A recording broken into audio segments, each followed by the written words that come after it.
Muy buenas a todos, mi nombre es Leandro y como siempre es una alegría inmensa saludarlos. En el día de hoy vamos a analizar a First Solar, empresa dedicada a la producción de módulos fotovoltaicos para el almacenamiento de energía solar, la cual tras alcanzar máximos en noviembre ha caído más de un 25%. Así que ya sabes, no te podés perder el análisis de hoy.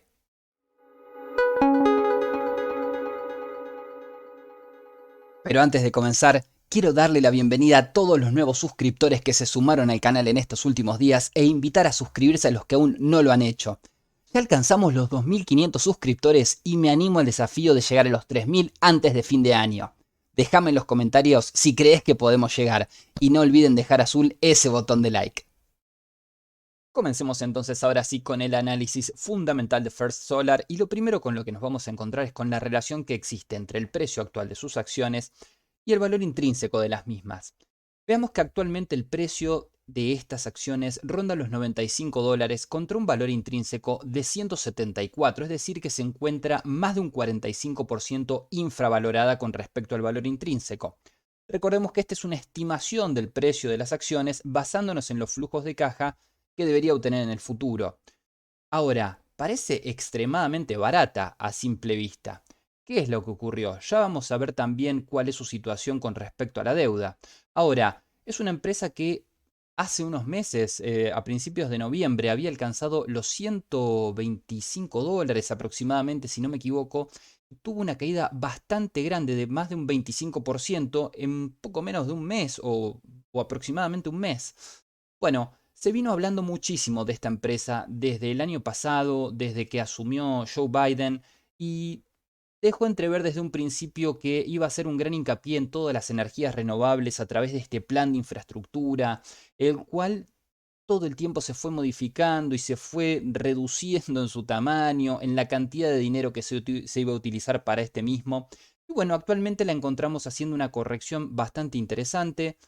Puede llegar a ser una oportunidad interesante de compra. Todo indica que esta es una de las energías o tecnologías que va a prevalecer en los próximos años, pero yo creo que tampoco hay que sobredimensionarlo. La transición va a ser mucho más lenta de lo que a veces se estima. Es por eso que estamos viendo unos rebotes tan grandes en los valores de activos como el petróleo, por ejemplo, el cual en un momento se llegó a pensar que no, en cuestión de pocos años va a dejar de tener valor y fíjense cómo se está revalorizando. Así que, ojo, me parece una empresa que brinda un producto y un servicio sumamente interesante, pero no hay que adelantarse al tiempo. Veamos entonces ahora nuestros primeros indicadores y el primero con el que vamos a arrancar como siempre es con el PER, que es la medida que nos permite calcular si el precio de las acciones es elevado respecto del resto de las empresas del sector al que pertenecen y nos vamos a encontrar con que First Solar tiene un PER de 22.3 veces ganancias. Nosotros habitualmente buscamos que este valor se encuentre por debajo de las 20 veces ganancias como para considerarlo saludable y poder pensar que vamos a por lo menos tener un 5% de retorno anualizado en base a esto. Ahora fíjense que es una industria que maneja un PER promedio bastante elevado de 28.9 veces ganancias. Es decir, que con respecto a la industria a la que pertenece, podemos considerarla barato. Es decir, que es una industria que en este momento está cotizando un poco caro. Con respecto a lo que es el PEG, que es donde analizamos el crecimiento de futuras ganancias, vamos a ver reflejado esto que les contaba antes. Por ahí los inversores muchas veces tratan de adelantarse, el mercado se adelanta básicamente, y en este momento el PEG es de 3.2, siendo que nosotros para pagar barato el futuro crecimiento de una empresa deberíamos tratar de encontrar este valor entre 0 y 1. Así que en este caso podríamos considerar que está bastante elevado. Con respecto a lo que es la performance pasada, acá hay algo que me llamó la atención y es algo que les quiero mostrar también cuando veamos el gráfico. Yo pensaba que era una empresa un poquito más nueva y que tenía una clara tendencia al alza, pero no es así. Fíjense en los últimos años, desde el 2015 tenemos información, es decir, previo a la pandemia, previo a todas estas noticias del plan de infraestructura. Fíjense lo oscilante que pueden llegar a ser los valores, y eso que esto no nos incluye el 2008, que previo a lo que fue esta burbuja del sector inmobiliario en Estados Unidos, esta empresa se había disparado. Pero bueno, Fíjense que en el 2020 tuvimos un pico y ahora está decreciendo la facturación y así también lo están haciendo sus beneficios, los cuales por el momento están en un 17.3% de margen de beneficio, lo cual es bastante bueno. Habitualmente lo ideal es tener un 20%, pero lo más importante es ver que esto crezca y que en promedio esto sea bastante estable. Fíjense que ha tenido años negativos directamente. No es fácil trazar un modelo predictivo, digamos, en base a eso.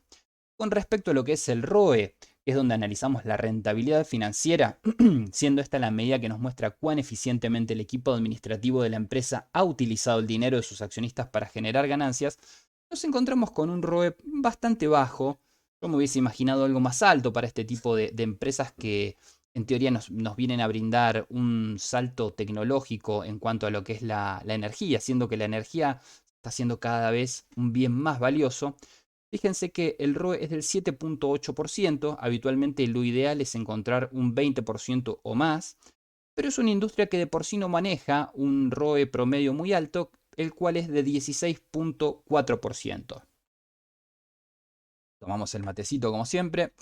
Con respecto a lo que es el ROA o retorno sobre los activos, nos vamos a encontrar con que maneja un ROA de un 6.3%, es decir, es saludable, por arriba de los 6% o del 6%, mejor dicho, se lo considera saludable. Vean que la industria maneja un ROA promedio de un 10%, es decir, que comparado con su industria, no es una empresa que esté en la mejor situación. Es decir, nosotros lamentablemente en Argentina, al invertir a través de CDRs, nos vemos limitados en la oferta que tenemos de empresas. Pero claramente da la sensación de que hay empresas más baratas y con mejores retornos en Estados Unidos, a las cuales lamentablemente no tenemos acceso. Ahora, acá hay un punto bastante interesante y es cuando nos acercamos a ver lo que es la salud financiera de esta empresa. Fíjense que los activos de corto plazo superan muy ampliamente a los pasivos, no solo de corto, sino que de largo plazo. Y esta tendencia en los activos se ve incrementada. Es realmente muy buena la situación. Podemos ver cómo crecen los activos de esta empresa, cómo se mantienen muy estables los pasivos. Fíjense que todo esto nos arroja que en este momento maneja un ratio de deuda contra capital de un 4.8%. Es una empresa que prácticamente no tiene deuda y esto es muy importante porque no tener deuda le da la posibilidad del día de mañana comprar otra empresa, hacer adquisiciones, empezar a pagar dividendos y muchas otras cosas más que la dejan en una situación muy buena con respecto a su competencia, dado que si nos enfrentamos, como parece ser, a unos años de recesión en el futuro, las empresas que no tienen deuda son las que mejor suelen sobrellevar estos momentos. Con respecto al ownership, vamos a ver qué estuvieron haciendo los insiders. Recordemos que los insiders son personas que manejan, que son personas que están dentro de la empresa, que manejan algo de información posiblemente privilegiada o empresas que están relacionadas directamente con esta empresa. Y fíjense que hace aproximadamente un año tuvimos una venta muy grande de acciones. De todos modos, si se fijan, los niveles de precios no eran tan elevados. Tal vez pensaron en ese momento que ya estaba bien el precio, pero si hubiesen esperado un poquito más, se hubiesen visto fuertemente beneficiados. Pasemos a ver ahora cómo fue la evolución de las acciones circulantes y vamos a encontrarnos con que desde el 2017 al 2020 hubo modificación, esto siempre es en miles de millones, no tiene grandes modificaciones, pero fíjense que del 2017 al 2018 estas aumentaron un poquitito, de vuelta vuelve a crecer y vuelve a crecer.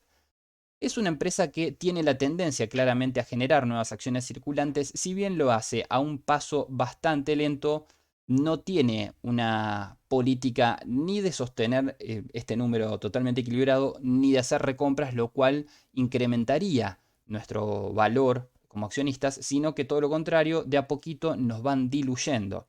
Es decir, que cada vez somos propietarios de una parte más pequeña de la empresa, a pesar de tener la misma cantidad de acciones. Esto es lo que les quería mostrar del análisis técnico del gráfico de First Solar. Fíjense que salió a cotizar en el 2007 y cómo se disparó en el 2008 alcanzó valores de más de $300. Para los que por ahí ahora estábamos viendo, nos enfocamos más en el corto plazo y vemos que alcanzó los 123 y parece que tocó máximos históricos Bueno, déjenme decirle que está muy, muy lejos de los máximos históricos. Y de los 300, de más de $300 se fue a 11, $12. Debe haber sido un momento realmente muy, muy duro de destrucción de capital para mucha gente. Acerquémonos un poco ahora a ver lo que es este último año de First Solar. Y esto para que lo tengan en cuenta de cuando se habla de, no, esta es una tecnología que revoluciona. Todos tratan de verla antes y fíjense las cosas que pasan. Hay que tener realmente mucho cuidado y tratar de comprar empresas cuando consideramos que están muy baratas, porque estas cosas también suceden.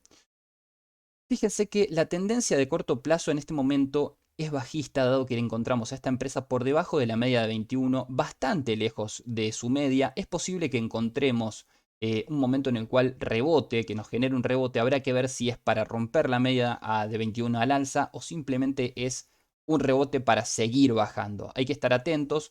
Se vino a apoyar a la media de 200. Fíjense que la quiso romper, recuperó y dejó una vela martillo. Así que puede ser que hoy la veamos subir un poco, pero cuidado porque está entre las dos medias. Hay que ver cómo resuelve. Veamos qué es lo que nos dicen los indicadores y nos vamos a encontrar con que el MACD está empezando a arrojar histogramas crecientes. Nos dio uno ayer, pero fíjense que tiene una tendencia de 3 crecientes, un decreciente, 2 crecientes, un decreciente. No termina de definir una postura. Las medias están realmente muy abajo. Posiblemente nos estemos acercando a una posibilidad interesante, a una oportunidad para algún trade de corto plazo, pero ojo, hay que manejarse con toda la información posible y con mucho cuidado, sobre todo para los que operan de corto plazo. Fíjense que en el RSI la encontramos ya cerca de niveles de sobreventa. Es una empresa que no es tan habitual verla en esos niveles, pero fíjense que ya sus medias en marzo han tocado valores realmente muy bajos también. Suele tener estas oscilaciones interesantes que para hacer operaciones de corto plazo puede ser, o algún swing trade más bien, puede ser muy muy interesante. Y fíjense que quiso volver a dar compra a principios de diciembre, pero rápidamente volvió a dar venta. Se está acercando al nivel del mar, el Concord.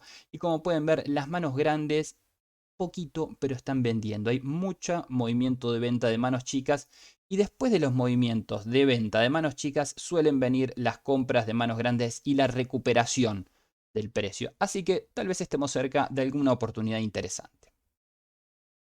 Muy bien, espero que este análisis les haya resultado realmente útil. Si llegaron hasta acá les agradezco por el tiempo que me han dedicado y los vuelvo a invitar a suscribirse al canal y a dejar azul ese botón de like. Recuerden como siempre que todo el contenido de este video es realizado con fines educativos y en ningún momento puede ser considerado una recomendación de compra. Mi objetivo es solamente compartir mis análisis personales para darles un poco más de información para que tomen sus propias decisiones. Así que habiendo llegado hasta acá, desde la República Separatista de La Calera, provincia de Córdoba, me despido y nos vemos en el próximo video.